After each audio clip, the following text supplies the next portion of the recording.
Պարոն Փաշինյան, խաղաղության պայմանագրի հետ կապված կարծես թե ստորագրումը նախաստորագրումից հետո օրը հստակ չի եւ ստորագրի, բայց իրան զուգահեռ Ադրբեջանի նախագահը Կոշթորետորաբանություն է գործադրում, Սևանն անվանում է Գյոչա, Վարդենիսը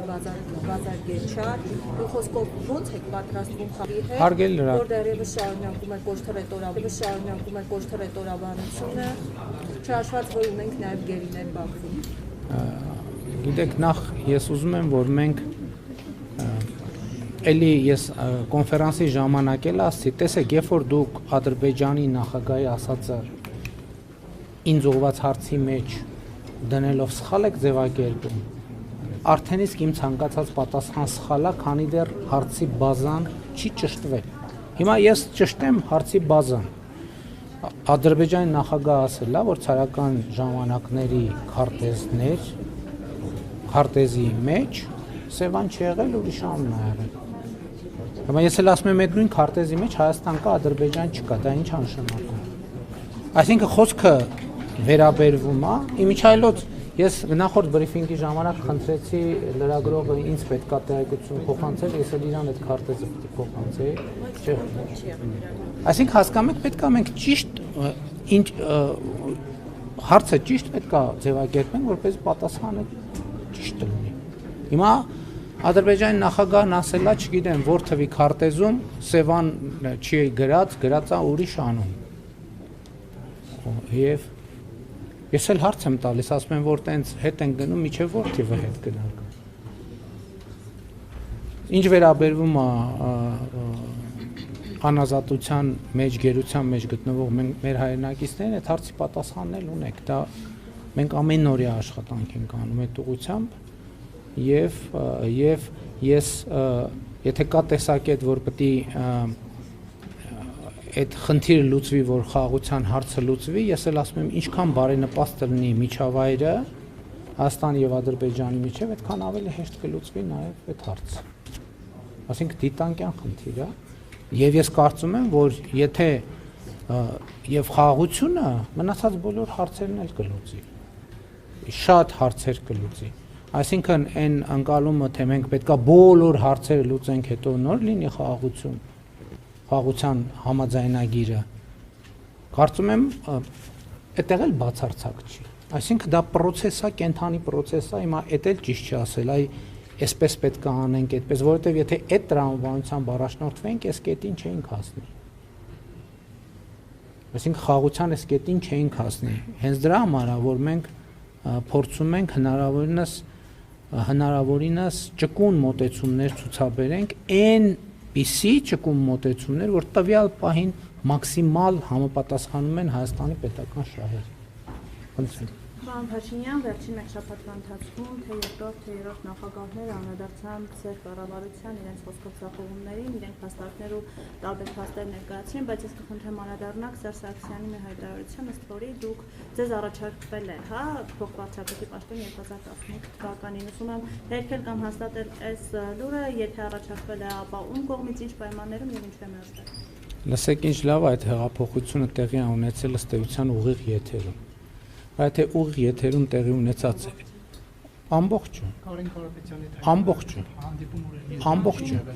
որովհետև Կարեն Կարապետյանի հետ հանդիպում չի եղել, որ Կարեն Կարապետյանի հետ հանդիպում լիներ, կլիներ ուղիղ եթերում։ Հա, Կարեն Կարապետյանի հետ մեկուսարանում եղել է հանդիպում, ճիշտ է, կներեք, մոռացել էի։ Եվ երկրորդը խոսվում է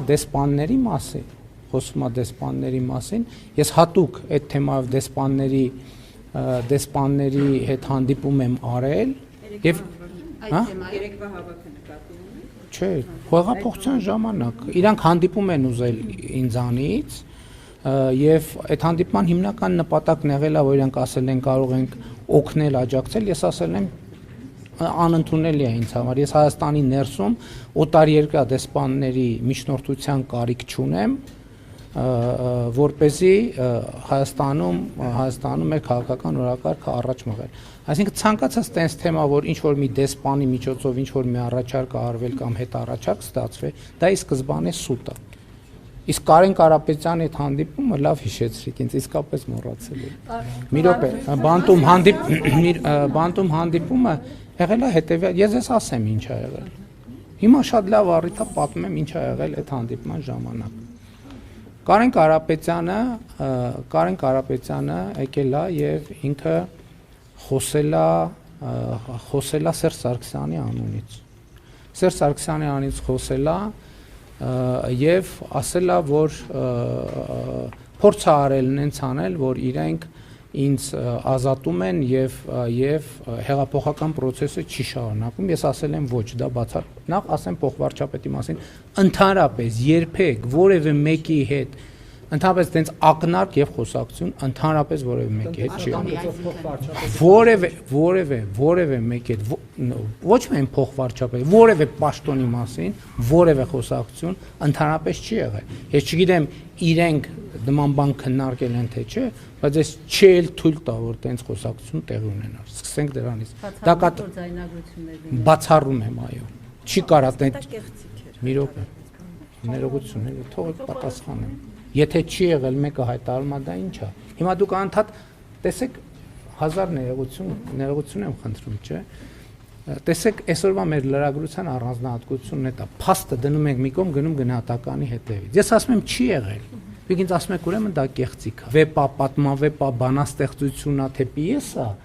Այդ գնահատական է։ Ես ասում եմ չի եղել, ասում է իսկ բացառում եք որ ձայնագրություն լինի, ասում է ուրիշ փաստ բացառում եք որ լինի, ասում եմ այո, բացառում եմ։ Ընդհանրապես բացառում եմ որ որևէ ձայնագրություն կլինի, որը իրենց ասած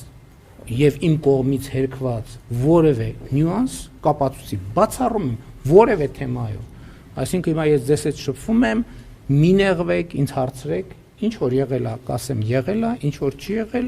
կասեմ չի եղել։ Հիմա պատմեմ, թե ինչ է եղել Կարեն Կարապետյանի եւ իմ խոսակցությունը։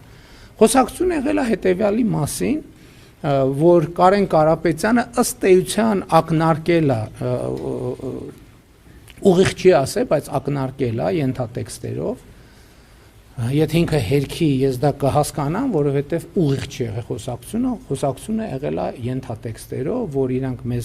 ինձ ազատեն, մեզ ազատեն եւ հեղափոխությունը, այսպես ասած, հեղափոխությունը դուրս գա օրակարգից եւ մենք ինչ որ ձևով Կարեն Կարապետյանը պատրաստակամություն է հայտնել, որ ինքը որպես բոլորի կողմից ընդունելի տեխնացու ստանձնի իշխանություն։ Ես ասել եմ դա ընդունելի չի ինձ համար եւ Սերժ Սարգսյանը պետքա հեռանա, որից հետո Կարեն Կարապետյանը գնացել է եւ ասել է, եկել է վերադառնալով ասելով, որ Սերժ Սարգսյանը պատրաստ է հրաժարական տալ, բայց առաջարկում է, որ դա տեղի ունենա ֆրանկոֆոնիայի գագաթաժողովից հետո։ Ինքը ֆրանկոֆոնիայի գագաթաժողովը ընդունի, որից հետո հրաժարական տա։ Ես ասել եմ դա անընդունելի է, ես չեմ ընդունի այդ տարբերակը,